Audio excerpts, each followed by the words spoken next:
মনে করি যে বাংলাদেশে ধর্ষণের প্রবণতাটা বেড়ে চলেছে এবং 5ই আগস্টের পর থেকে এই স্বৈরশাসক যাওয়ার পর থেকে আমাদের দেশে আরও ধর্ষণের প্রবণতাটা বাড়ছে, মাত্রাটাও বাড়ছে। দেখেন, বাংলাদেশে এটার কারণ হচ্ছে যে ধর্ষকের কোনো বিচার হয় না।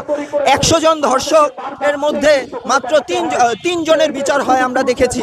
আর 97 জন ধর্ষকই এই ধর্ষণের কাজ শেষ করে তারা বিচারের আওতা থেকে বের হয়ে সমাজের ভিতরে দিব্যি ঘুরে বেড়াচ্ছে। আমাদের উচিত বাংলাদেশে এই ধর্ষণ ব্যবস্থার উপরে কঠোরতম বিচার ব্যবস্থা আনা এবং এমনভাবে বিচার ব্যবস্থাটা তৈরি করা, বিচার কার্যটা, যাতে করে দেশের আর কোনো ধর্ষক এই ধর্ষণ কার্য না চালাতে পারে। এবং দেশের অনেক কষ্টের বিনিময়ে স্বাধীন হয়েছে, তো সেইখানে এই ধর্ষকদের বিচারটা খুবই তাড়াতাড়ি করা উচিত।